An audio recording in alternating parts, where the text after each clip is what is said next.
Bonjour chers amis, je vous propose une question-réponse, le deuxième donc de la série, puisqu'on va essayer de partir un petit peu dans cette direction maintenant. Euh, j'ai à peu près abordé tous les sujets que j'avais à aborder plus ou moins. Donc là on va développer maintenant des questions qui ont l'air plutôt de vous intéresser. Alors, on m'a posé donc souvent la question sur les reptiliens. Qu'est-ce que je sais des reptiliens? Est-ce que je connais David Icke? Alors, en effet, bon, alors David Icke est l'un des premiers à nous avoir parlé des reptiliens dans ses bouquins. C'est un monsieur qui a d'abord été ridiculisé par les médias et ensuite réhabilité. Euh, le problème de David Icke, c'est qu'il voit un complot reptilien partout et depuis le début, en fait, pratiquement de l'histoire de l'humanité. Ce qui n'est pas entièrement faux, sauf qu'il mélange tout et qu'il ne reconnaît pas non plus euh, qu'il puisse y avoir autre chose que des reptiliens. Ce qui est une erreur, hein. Il n'y a pas que des humains et des reptiliens sur la planète. C'est ça le problème. C'est le problème de David Icke, hein. C'est-à-dire qu'il ne reconnaît pas l'existence des maîtres de sagesse, il ne reconnaît pas le fait que les initiés ou certains guides ou certains apôtres ou prophètes ou tout ce que vous voulez aient pu être des êtres autres que des reptiliens. Lui, il estime que même Jésus et ses parents étaient des reptiliens, donc ça va trop loin. Euh, ça va trop loin, ça va trop loin dans le délire. Moi, ce que j'ai à dire sur David Icke, c'est que c'est quelqu'un que je respecte, qui lui-même respecte Alice Bailey, donc automatiquement à partir de là, on est d'accord, hein, on est sur la même longueur d'onde. Mais de là à avoir un complot reptilien dans l'histoire de Jésus et de Marie et de Joseph, il y a quand même. Non, monsieur Icke, parfois, franchement, vous exagérez, hein. Alors, qu'est-ce que je sais des reptiliens? Donc, les reptiliens, comme je vous l'ai dit, viennent de la constellation des Dracos, du Dracos, ou des Dracos, je ne sais pas. Ils sont arrivés sur cette planète il y a fort longtemps, euh, avec les grands dinosaures, dont on retrouve encore les squelettes, hein.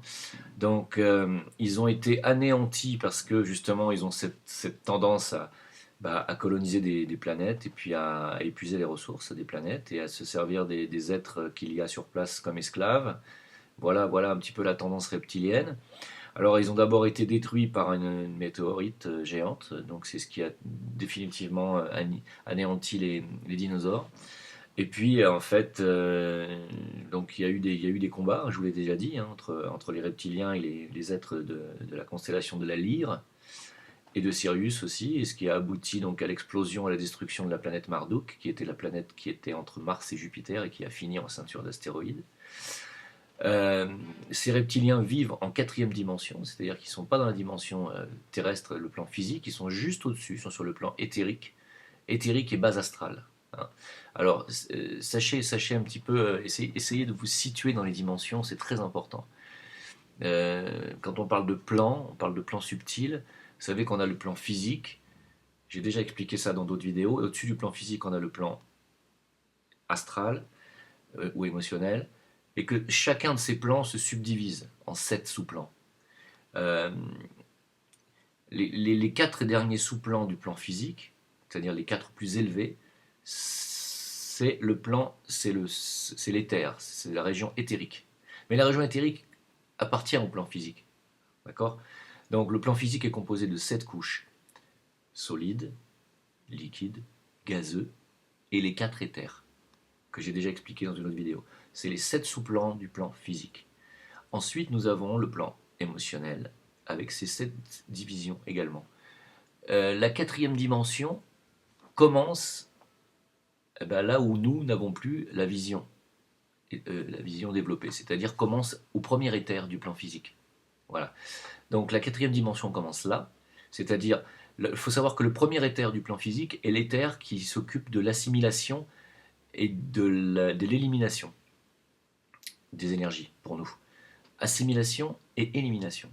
Et que nos énergies sexuelles sont également en correspondance avec cette couche-là, ainsi qu'avec les 2 ou 3 premières couches du plan astral et donc émotionnel. Si vous voulez, c'est nos bas désirs, nos bas instincts. La quatrième dimension correspond plus ou moins à cela, voyez. Donc, il faut savoir une chose, c'est que les reptiliens sont dans ces sphères-là. C'est-à-dire ils sont dans cette dimension qui correspond pour nous à l'absorption des énergies et aussi à nos bas instincts, à nos bas désirs, à nos vils désirs. C'est pourquoi les reptiliens euh, nous maintiennent sous contrôle par nos bas instincts, nos peurs, nos vils désirs, par ce qu'on appelle finalement bah, nos vices, hein, et qui sont attachés à nos deux chakras inférieurs, c'est-à-dire le chakra de la base et le chakra sacré, le centre sacré, celui de la reproduction. C'est pour ça, ils savent très bien que nous sommes des êtres humains qui avons beaucoup de désirs sexuels notamment, et ils nous maintiennent dans cet esclavagisme par le biais du développement du désir sexuel permanent, et on voit que ça se généralise de plus en plus maintenant, puisque vous le voyez, hein, vous le voyez à travers les vidéoclips, vous le voyez à travers tout ça, il y a du lesbianisme, c'est de plus en plus sexy, c'est sexuel, tout est fait pour attiser le désir sexuel de l'humanité, et aussi de lui donner cette philosophie de vie qui est de dire carpe diem, quoi. C'est-à-dire on fait ce qu'on a envie, on tente tout, on essaye tout, on goûte à tout. C'est vraiment voilà. Et comment se nourrissent les reptiliens? Ben, ils se nourrissent de nos énergies qui justement sortent de nous par ces chakras inférieurs et qui vont alimenter le bas astral et les régions éthériques inférieures également. C'est-à-dire qu'ils se nourrissent de toutes nos vapeurs, si vous voulez, de tous nos vices, voilà, et surtout de nos peurs, hein. Donc il faut bien comprendre ça. Les reptiliens sont comme sont comme des vampires, si vous voulez, pour nous. Ils nous vampirisent littéralement. C'est-à-dire que la plupart du temps, on m'a aussi demandé de parler de la possession. La plupart des temps, les êtres possédés sont possédés par des reptiliens, hein. Ce sont les reptiliens qui s'amusent à nous posséder. Ils ont cette faculté de pénétrer nos corps subtils, certains de nos corps subtils, hein, notamment le corps émotionnel et le corps vital, le corps éthérique. C'est pour ça qu'il y a des gens, une fois qu'ils sont possédés, ils perdent toute vitalité. Ils sont complètement contrôlés sur le plan émotionnel et ils sont littéralement vampirisés. Alors ce sont des entités, hein, ce sont des entités qui sont accrochées à vous. Donc quand on pratique des exorcismes, ce sont des exorcismes qui utilisent normalement des mantras, et ce sont des mantras comment dire, qui par leur vibration, les font fuir, hein. C'est un peu comme l'histoire du vampire avec la croix du Christ en argent et l'eau bénite, voilà, si vous voulez, c'est un petit peu ça. C'est complètement symbolisé, mais c'est-à-dire que vraiment les reptiliens ont vraiment une répulsion totale pour tout ce qui est spirituel et élevé, quoi. Donc ils ne supportent pas, hein. Mais ils sont puissants, ils sont très puissants. Il y a des reptiliens qui sont extrêmement puissants, le plus puissant étant, vous le savez, celui qu'on appelle Satan, hein. Les reptiliens, ils nous ont modifiés génétiquement depuis très longtemps. Ils ont fait de nous des esclaves. Ils ont d'abord enlevé notre capacité à nous reproduire, puis ils nous l'ont redonné. Il faut lire Anton Parks. Lisez Anton Parks, il parle très bien de tout ça. Il parle très bien du bestiaire céleste. Le bestiaire céleste, c'est-à-dire il parle surtout des reptiliens et des petits gris, hein. Lisez-le, il est plus intéressant que Sitchin dans ce domaine, dans le domaine des Sumériens, parce que les Sumériens, c'est vraiment l'histoire des reptiliens, hein. Voilà. Donc lisez bien ça, intéressez-vous à ça. Que dire de plus sur cette espèce, si ce n'est qu'ils sont toujours là, sont toujours sur Terre. Ils ont cette capacité à prendre n'importe quelle apparence, surtout la nôtre. Ils peuvent aussi se faire passer pour des anges, des êtres de lumière, donc ce sont des usurpateurs. Et ils contrôlent aujourd'hui les politiques, les politiques secrètes américaines et européennes, hein. Donc c'est à lui, c'est à eux que se vouent toutes ces sectes, si vous voulez, sataniques, hein, satanistes, hein. Quand on fait des orgies, c'est pour nourrir les reptiliens. Quand on fait des meurtres, c'est pour nourrir les reptiliens. Quand on a des envies de génocide, c'est pour nourrir la soif des reptiliens.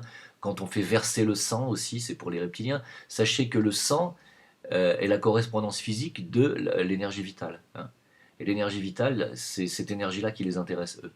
Donc notre sang, quand ils le font couler, eux, ils s'en abreuvent, hein. Comprenez bien tout ça, voilà.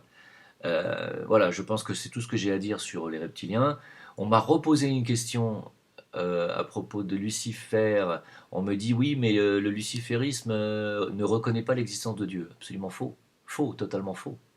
absolument faux. Lisez encore une fois du Alice Bailey, je regrette. On va me dire que je fais partie d'une secte. Non, moi ça fait longtemps que j'en lis plus et ça fait longtemps que j'ai quitté cette école. Donc, si vous voulez, moi j'ai pris ce que j'avais à apprendre dans cette école et je fais mon chemin. J'appartiens à aucune organisation, je fais partie. Voilà. Moi je vous explique.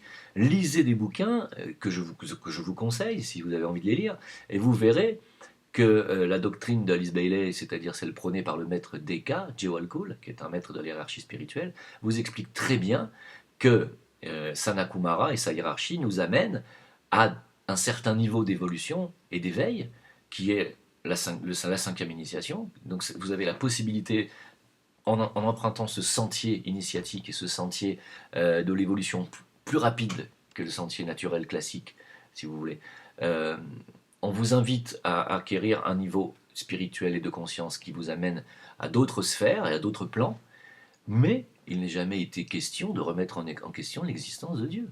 Jamais. Le créateur tout-puissant de la galaxie des systèmes solaires, et des systèmes solaires, d'ailleurs on parle même qu'il y a plusieurs dieux, hein.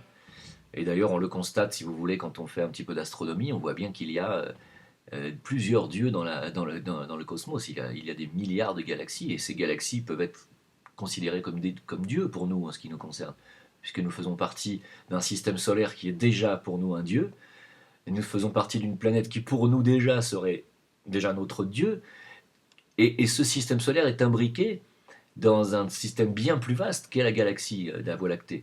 Donc, si vous voulez, nous, notre dieu direct, c'est la Voie lactée. Ensuite, la Voie lactée elle est également en contact avec un autre groupe de galaxies qu'on appelle l'amas local, et ce groupe de galaxies est composé de, je ne sais plus, 6 ou 7 galaxies. Mais il y a des milliards de galaxies dans le cosmos. Donc il y a des milliards de dieux en réalité. Après, est-ce que toutes ces galaxies sont encore des particules dans un corps plus vaste qu'on pourrait appeler Dieu? Peut-être. Mais à aucun moment, la doctrine d'Alice Bailey et des maîtres de sagesse ne remettent en question l'existence de Dieu ou des dieux. Jamais, à aucun moment. Aucun moment, au contraire. Lucifer ou Sanakumara et sa hiérarchie de maîtres est là pour nous amener à un niveau qui nous permet de nous sortir de la chaîne des réincarnations et de nous sortir de l'esclavagisme dans lequel nous sommes à cause des reptiliens. Comprenez bien cela. Nous sommes des esclaves parce que les reptiliens nous ont modifiés génétiquement. Ils nous ont, euh, c'est grâce à eux que nous avons ce qu'on appelle le cerveau reptilien, cette part de notre cerveau qui nous donne cet instinct grégaire, c'est-à-dire l'instinct de survie, et qui nous donne ces peurs, cette peur de manquer, cette peur d'être toujours, d'avoir un abri, d'avoir un toit, cette peur de manquer, comment dire, justement d'avoir une maison, de ne pas avoir assez de moyens matériels, etc. La peur de mourir aussi. Hein, tout ça, c'est le cerveau reptilien. C'est ce qu'on partage avec les animaux. Les animaux ont tout le temps peur. Ils sont tout le temps, ils regardent à gauche, à droite, sans arrêt. Regardez les oiseaux, regardez les singes, ils ont peur, ils vivent dans la peur. Donc, les reptiliens ont participé à notre création, mais ensuite, ils nous ont verrouillés au niveau de l'ADN pour que nous ne puissions pas nous éveiller. C'est ça le problème. Et c'est pour ça que Sanakumara est venu sur cette planète avec une hiérarchie d'anges vénusiens, les veilleurs. C'est pour ça qu'ils sont venus, pour nous aider à nous libérer de ça et à réactiver notre ADN. Et quand nous réactivons notre ADN, il se passe quoi? Il se passe l'ascension, il se passe un éveil, des éveils qui mènent à l'ascension, et cette ascension est la quatrième initiation. Comprenez bien cela. Donc Sanakumara est là pour vous amener à ce degré de libération en réalité, là pour vous libérer. Quand il a dit à Ève de manger du fruit défendu, c'était le fruit défendu par qui? Alors dans la Bible c'est marqué par Dieu, mais qui était Dieu si ce n'était les reptiliens qui nous ont créés? Peut-être pour la Bible. C'est Dieu c'est les reptiliens qui ont créé Adam et Ève et qui ont créé les premiers Homo sapiens. Les premiers Homo sapiens, c'était Adam et Ève. Hein. Avant cela, nous étions des Cro-Magnons, des Néandertals, et puis ils nous ont génétiquement modifiés. Ils ont fait de nous des sapiens sapiens.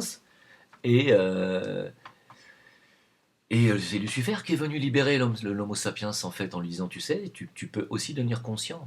Sois conscient. Tu peux te libérer de l'esclavagisme reptilien. C'est ça qu'est venu dire Lucifer quand il a fait croquer à Ève dans la pomme de la connaissance. À ce moment-là, Dieu est revenu, a dit qui a osé faire ça? Et il s'est mis en colère et il a puni Ève. Mais il a puni contre quoi? Contre la libération qui est venue apporter Sanakumara. Est-ce que vous comprenez cela? Voilà. Essayez de bien comprendre ça. C'est très important. très très important, parce qu'on mélange tout.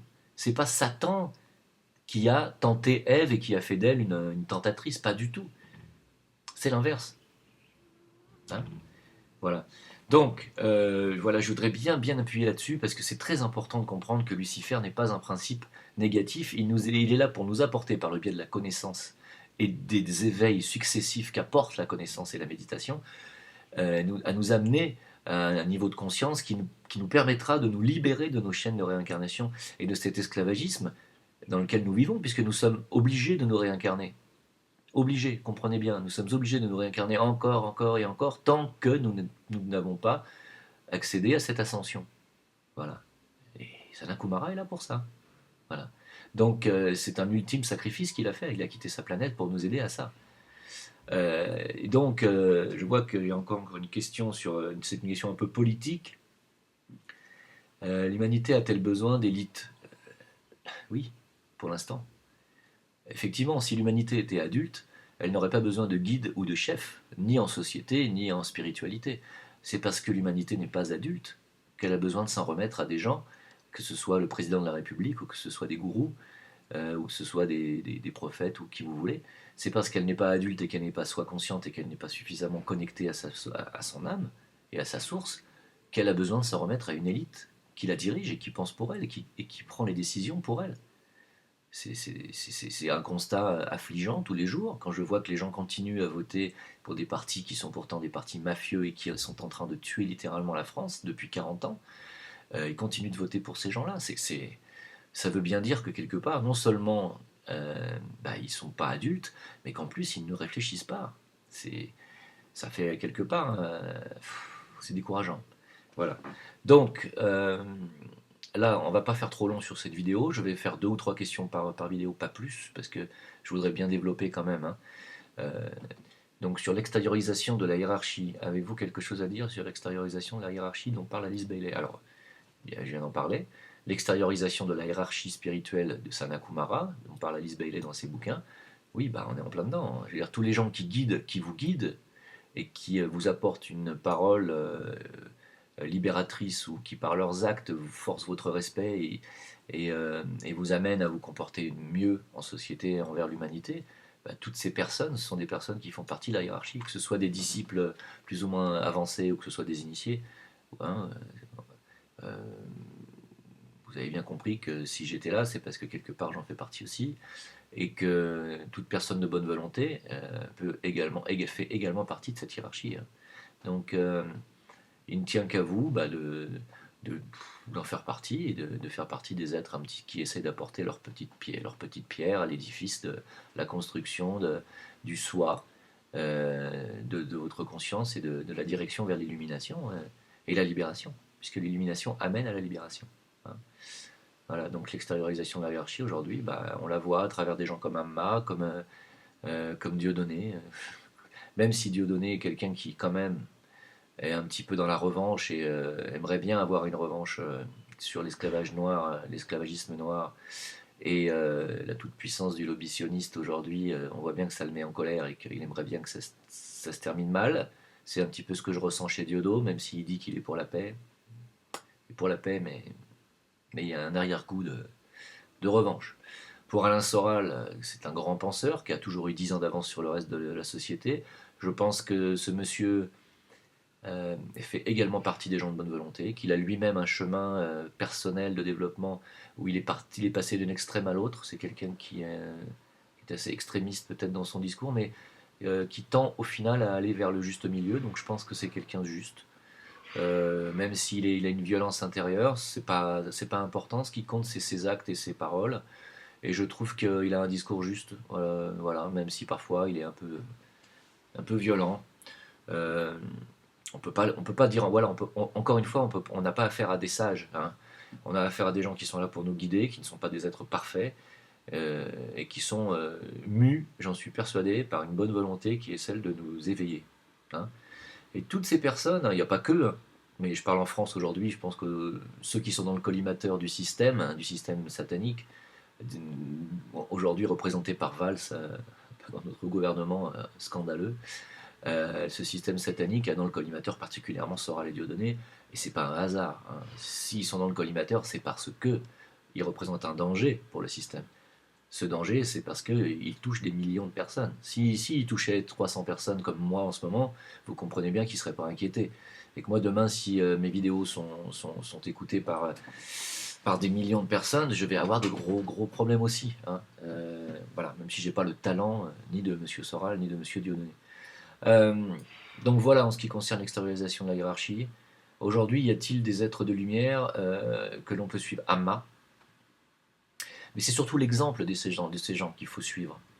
Regardez leur vie. Amma, elle ne travaille pas, elle ne mange pas, elle ne travaille pas pour elle, ne gagne pas d'argent pour elle, elle ne met rien de côté, elle ne vit de rien. Tout ce qu'elle gagne, c'est pour sa fondation, tout ce qu'elle fait, c'est pour ramener de l'argent, construire des hôpitaux. Elle-même ne fait rien, elle n'a rien pour elle, elle n'a pas de compte en banque, elle n'a rien du tout. Voilà. Et d'ailleurs, ah oui, alors la question sur, alors c'est une question plus terre à terre, sur la banque, oui, bah, la toute-puissance des banques aujourd'hui, bah, on voit bien que ce sont des banques qui tiennent nos politiques, et on a bien compris, qui tiennent les banques derrière. Bon, bah, on a Rothschild, Rockefeller, la Goldman Sachs, on a quelques familles.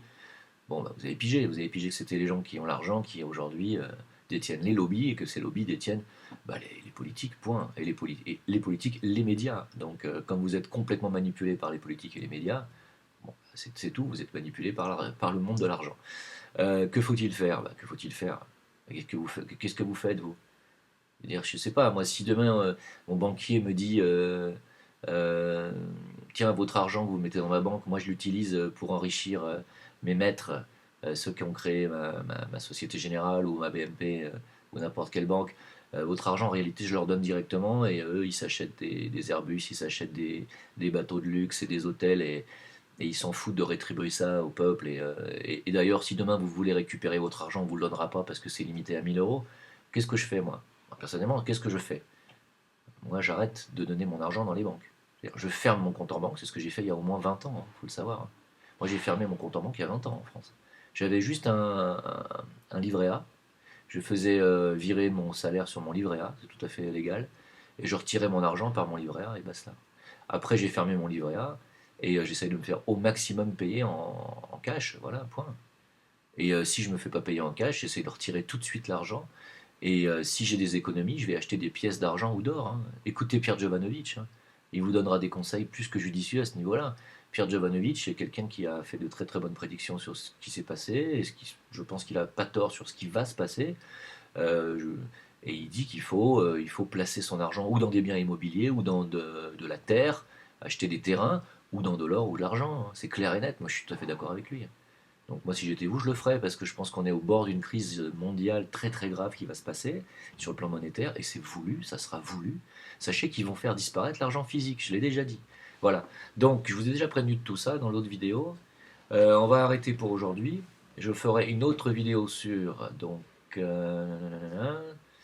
sur d'autres sujets. Oui, alors on me demande de parler de l'âme, du génie, des surdoués, de l'intuition et de la présence divine. Voilà, donc je vais faire la prochaine vidéo questions-réponses, ça sera là-dessus. Et ça sera dans 2 jours. Bonne continuation. Au revoir.